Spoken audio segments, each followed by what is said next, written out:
a saludar a Mariano Ricciardi, que es economista, es contador público, director de BDI, consultora de inversiones, que ya está del otro lado.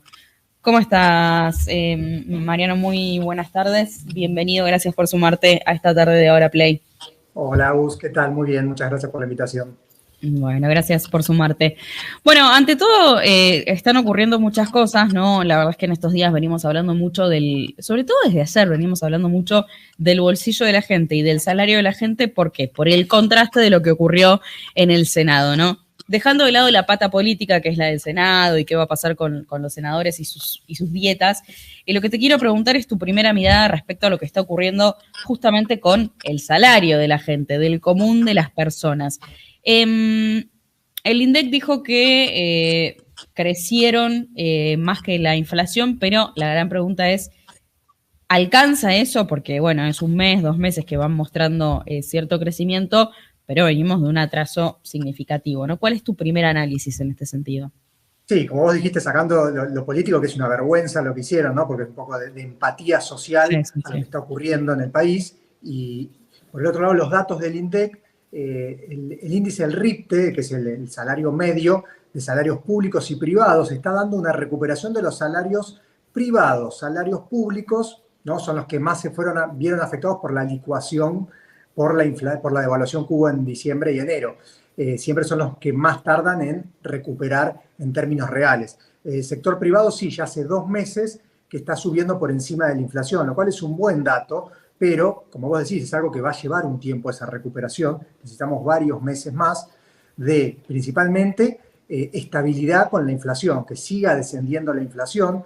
La inflación estuvo en 4% el mes pasado, que es un dato muy bueno. La inflación núcleo también está segundo mes consecutivo por abajo del 4%. Pero hay que ver si este plan del gobierno es viable de seguir llevando el dólar oficial al 2% y la inflación, tratar de un punto de converger entre inflación y devaluación a ese 2% y 2%, que según Caputo, para fin de año estarían en condiciones de que el dólar oficial y el dólar MEP se igualen a un valor de 1.100 pesos, es bastante ambicioso porque quedan pocos meses, y tratar de salir del cepo ya con una brecha menor, ¿no? Porque hoy tenemos el oficial a 9.40, el MEP a 1.300, el Blue similar. La brecha de vuelta está grande.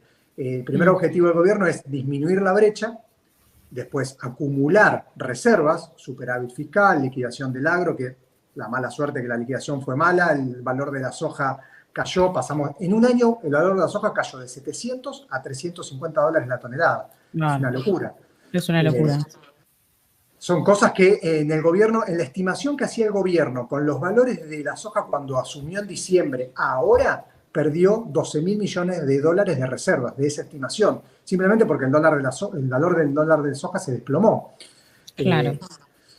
Eso también afectó a las reservas, está afectando. Pensábamos que siempre el primer semestre del año es de acumulación de reservas y el segundo se van gastando para seguir pagando el tema de importación de energía, que todavía somos importadores hasta dentro de 1 año y medio, 2, que la matriz energética se va a dar vuelta y vamos a ser exportadores. Eso es un punto muy importante a tener en cuenta porque si todo sale bien con vaca muerta, en 4 años vamos a estar generando de exportaciones de energía lo mismo que el campo, en cantidad de dólares. Es un punto importante para tener en cuenta, pero también son todas cosas a mediano y largo plazo, donde, como vos decías al principio, y mientras tanto, y la gente y los salarios que no alcanzan, es un tema donde entre lo micro y lo macro hay un abismo, porque lo macro está muy bien las medidas que se están tomando y llevan tiempo en que tengan efecto. Y mientras tanto lo micro, lo social, hay que tratar de aguantar, estirar los pesos. Sé que es una situación complicada y lo que está pasando de los senadores que hicieron es una vergüenza en esta situación actual. Totalmente, totalmente. La verdad es que sí. Hoy se conocieron algunos datos que tal vez vos puedas explicarnos mejor. Hoy entras a los portales de economía, etcétera, y el titular en este momento es que el gobierno elimina las retenciones a cuenta de ganancias y de IVA para los pagos digitales en comercio. ¿Qué significa esto, no? ¿Por qué hoy es hoy es titular de todos los portales económicos y por qué nos tiene que interesar o por qué debería interesarnos? Yo creo que acá lo importante es tomarlo como una señal, ¿no? Porque Milei lo primero que dijo que iba a bajar impuestos y se encontró con una situación de un ajuste brutal que tuvo que hacer, porque veníamos de años de déficit, Como digamos que el primer mes que asume tuvo superávit fiscal después de 12 años que no tenía superávit fiscal y financiero. Se mantuvo estos meses ese superávit y lo que todos están esperando, bueno, a ver cuándo me das un respiro, me bajas impuestos. Ya dijo que en diciembre elimina el impuesto país.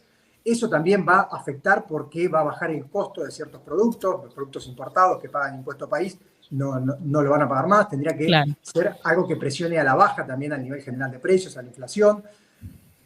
La reducción impositiva es algo que venimos de una presión impositiva altísima en la que están conviviendo hoy los empresarios pymes. Es imposible sobrevivir en Argentina. Yo creo que es una señal, porque en cuanto a lo que representa en la recaudación total es mínimo, pero es una señal como diciendo, bueno, empecemos por acá, lo estoy teniendo en cuenta, este es el camino. Creo que por ese lado lo veo bien. Como también lo del blanqueo de capitales, que sería un segundo paso donde, primer liquidación del agro generaría un poco de dólares. No fue mal con la liquidación del agro, hay que decir la verdad, porque se esperaba un poco más. Ahora viene el blanqueo, ojalá sea un éxito el blanqueo, tanto para recaudación como para que empiece a traccionar todo ese dinero que estuvo en la economía informal. 50% de la economía argentina es informal. O sea que si volvemos a meter en la economía esos dólares, 50%. Empezaría a traccionar, pero también es una medida, Agus, que va a tardar 6 meses por lo menos, porque vos no sé, empezás a esa plata la blanqueás, comprás un inmueble de pozo, que son los que están exentos de pagar el impuesto de blanqueo, y todo eso es una obra que va tardando en verse efectos. Hay un efecto cascada que va a tardar en llegar a la gente unos 6 meses. Entonces, también son todas muy buenas medidas, pero que necesitan tiempo. Convengamos que hace 8 meses que está este gobierno, estuvo 8 meses luchando con una ley de bases que tardó 8 meses en aprobarse, y hay muchas reglamentaciones que están por salir. Es complicado. Y en el medio, ¿qué hago con los pesos? ¿Dónde invierto? Plazo fijo tiene tasas reales negativas. La gente está, la pregunta de siempre, compro dólares, pero el dólar está bajando. Si le creemos al gobierno que este plan de estabilización va a funcionar y el dólar va a bajar, hay que quedarse invertido en pesos, lo cual la experiencia argentina hace de que sea muy difícil quedarse en pesos. El plazo fijo no rinde, habría que irse ya para las LECAPs, que no sé si para los que no saben lo que son las LECAPs, son las letras de capitalización que rinden más que el plazo fijo, están rindiendo un 3,4, 3,5% mensual con disponibilidad inmediata. Y de ahí un poquitito para arriba para tratar de igualarle a la inflación en pesos mientras la inflación le gane al dólar. Claro. El que quiere estar tranquilo, no queda otra que quedarse en dólares, buscar activos como son las obligaciones negociables, bonos corporativos que están rindiendo entre 8 y 10% anual en dólares, libre de impuestos, porque con la última reforma no pagan impuestos a las ganancias. Si lo analizamos, es un montón, un 8% anual en dólares, y algo que no tiene riesgo soberano, porque es riesgo corporativo. Riesgo soberano serían los bonos del Estado, que estamos hablando de otra cosa. Sí. Porque me decías que el 50%, ¿no?, de la economía hoy es informal, pero por ejemplo en lo que es dólares, que acá va a haber un blanqueo importante para lo que es la moneda extranjera, ¿a qué universo abarca eso en la Argentina? ¿Cuánta gente hoy tiene esa plata en negro y por qué termina mejorando la economía argentina, ¿no? Digo, para entender la magnitud de los montos de los que estamos hablando. Mirá, históricamente los blanqueos se hicieron para grandes capitales. Históricamente, siempre, los últimos blanqueos anteriores. Este es el primer blanqueo donde ponen una franquicia de hasta $100.000, no te cobro nada, para tratar de incentivar al pequeño ahorrista que guardó algo, y como decíamos recién, si lo quiere comprar un inmueble, lo quiere invertir, cambiar el auto, son todas actividades que mueven la economía, traccionan la economía, puede hacerlo a costo cero. El blanqueo anterior pagaban el 10% en dólares, ahora lo van a poder hacer a un costo cero. Entonces, hay cierta medida donde vemos que está orientado a la economía real y no a los grandes capitales especulativos que por ahí entran y salen. Está orientado a tratar de mover la economía. Por eso también no va a tener un efecto instantáneo en la recaudación, porque la alícuota es el 5 sobre el excedente de $100.000. En el blanqueo anterior era el 10% fijo. El objetivo es tratar de volver a ingresar en la economía esos dólares y que traccionen. Pero como decíamos al principio, es esperar unos meses para que eso se vea el resultado. Claro, totalmente. Acá nosotros siempre tenemos la sección, dejamos que la gente vaya dejando preguntas y van entrando preguntas como esta, ¿no? Dice Federico que nos está viendo. Que hable de las letras, Agus, ¿son mejores que los plazos fijos o no? Esta es una pregunta que los argentinos vienen teniendo desde que algunos se animaron a meterse en este mundo de las letras, porque hay que decir que antes no era así, pero de a poquito muchos se van animando, claro. Ahora está antes era dólar o plazo fijo, ahora se te suma otro actor.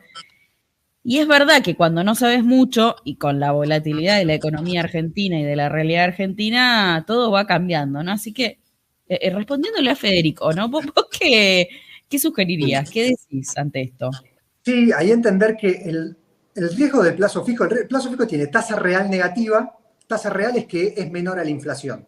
O sea que el plazo fijo te da 2,6 y la inflación del mes pasado fue 4. Tenés 1,4 negativo contra la inflación mensual. Es un montón que estás perdiendo. Y a su vez tenés que inmovilizar la plata 30 días.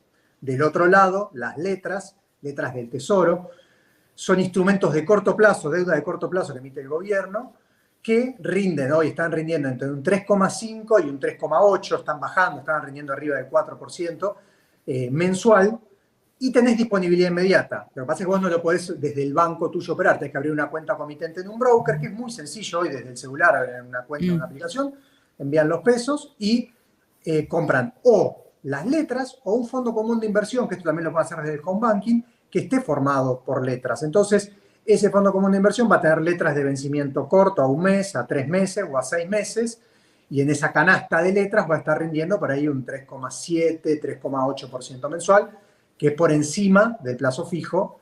Y lo más importante es eso, que tenés disponibilidad inmediata, que Argentina 30 días es una eternidad. Claro, sí, la verdad es que no lo sabemos nunca, eso es verdad, totalmente. También preguntan acá sobre un tema del que se habló mucho, sobre todo cuando se comenzó a hablar sobre el superávit, ¿no? Que es el tema de las deudas con las distribuidoras de energía, ¿no? Y acá Pablo te pregunta sobre eso. No sé si hay información actualizada al respecto, pero bueno, si hay algo que puedas aportar en este sentido, es bienvenido, porque sabes que siempre nos preguntan sobre este tema. Sí, ahí lo que pasó, que salió mucho en los medios, fue que Camesa, que es la que le hace los pagos a las distribuidoras, a las empresas privadas, Camesa es del Estado, venía con una deuda atrasada del gobierno anterior, que les dejó una deuda muy grande, y este gobierno lo que hizo fue pagarles parte con bonos, con el famoso bono AE38. Esto fue hace 3 meses más o menos, que también fue algo que pasó que muchas de estas empresas tuvieron que salir a liquidar ese bono, el AE38, y cayó mucho de precio y fue una oportunidad también, ¿no? Eso fue uno de los que más subió estas últimas 2 semanas. Pero en realidad fue eso, no es que es un problema de solvencia de las empresas, sino fue simplemente de que hubo un poco de ruido porque la deuda vieja se terminó pagando no con efectivo, sino con un bono.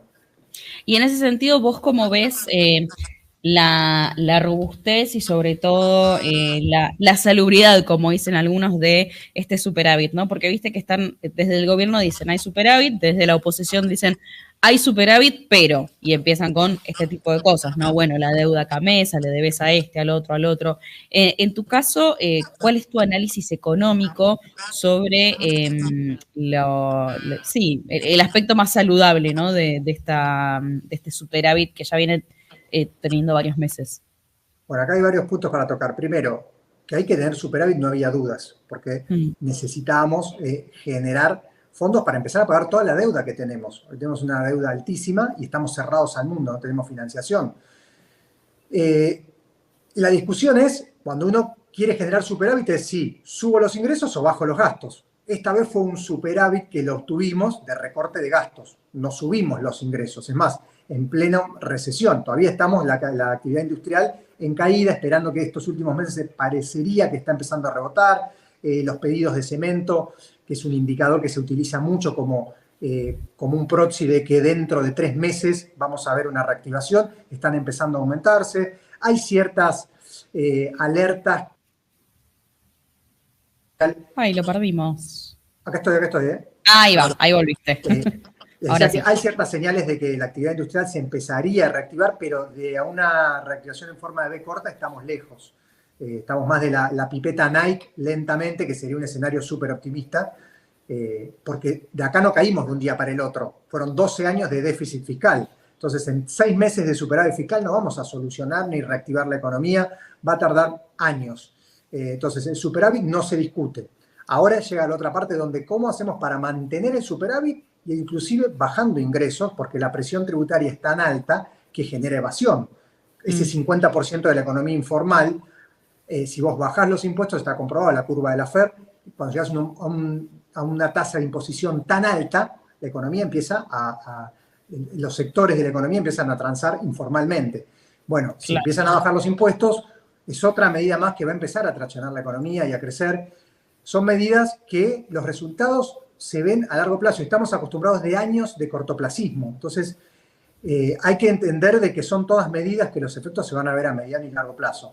El superávit lo que va a generar que si tenemos recursos propios vamos a tener posibilidad de cancelar la deuda. Y eso implica el famoso riesgo país. Es porque nosotros venimos de default, de default, de default.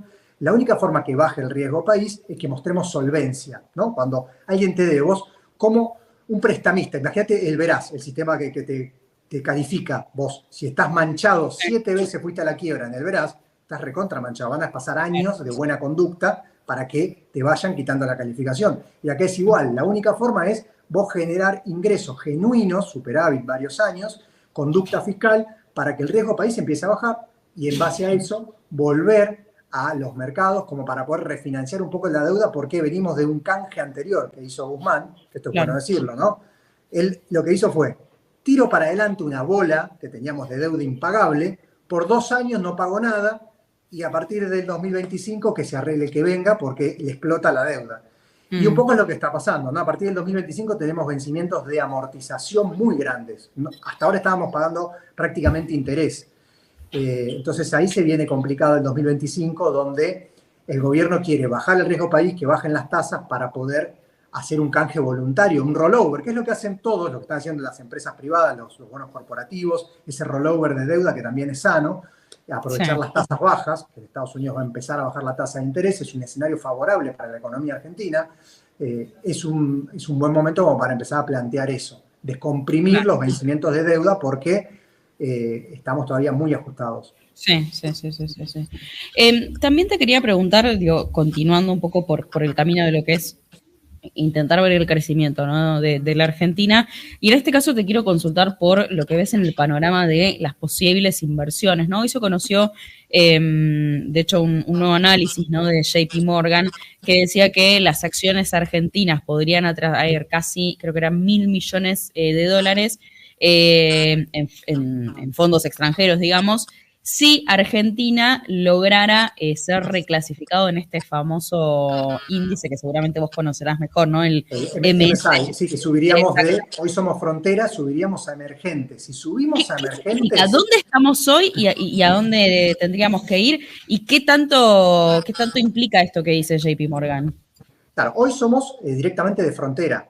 Emergentes y calificación CCC. Menos que emergentes. Claro, somos menos que eso, ni siquiera existimos, estamos fuera del mapa, estamos peor que Ucrania, que está en guerra, que África subsahariana. Es durísimo. Sí, por eso caímos acá años, ahora no vamos a seguir un día para el otro. Lo que dice JP Morgan es que está bueno que te tocas, porque por ahí alguno que está escuchando y quiere comprar acciones, el análisis que hizo es que si pasamos a emergentes, los fondos de inversión institucionales operan por contrato y tienen que operar un porcentaje de acciones de cada país que se considera emergente. Ese porcentaje es mínimo, es un 0,6% de esos fondos que invertirían, y lo invertirían en 4 acciones argentinas, que son Banco Galicia, Banco Macro, Pampa Energía e YPF. Esas 4, después un puchito de otras empresas chicas, pero en principio serían esas 4 acciones las que compraría, pero primero tenemos que subir a emergentes, ¿no? Que nos recalifiquen y subir. Pero es una buena medida que empecemos de a poquitito, que nos tengan en cuenta de afuera. Y vos ves que, por ejemplo, medidas como el RIGI, etcétera, pueden llegar a apuntalar esto, o van por carriles separados, no se cruzan uno con el otro. Sí, pero el RIGI, volvemos a lo mismo, que me encantaría poder decirte que es todas medidas que ya vamos a ver una salida. El RIGI es una medida donde está buenísimo, van a venir inversores, le vas a dar cierta previsibilidad, pero hasta que no quites el cepo nadie va a venir, porque el cepo significa que vienen, invierten 500.000 millones de dólares en un proyecto que no pueden retirar dividendos, utilidades ni cualquier imprevisto. Entonces, el cepo no es solamente que yo no puedo comprar dólares desde el home banking, sino que ninguna empresa puede retirar a filiales del exterior ni un peso. Lo que entró quedó atrapado en Argentina. Claro, y para quitar claro. ese, ¿por qué necesitamos? Reservas. Reservas que no tenemos. Para generar reservas, ¿qué tenemos? Generar superávit, acumular reservas vía liquidación del campo, el blanqueo que va a volver a generar algo más, quizá algún nuevo acuerdo con el FMI. Ahora salió a decir Caputo ayer que con 10.000 millones de dólares él podría quitar el cepo.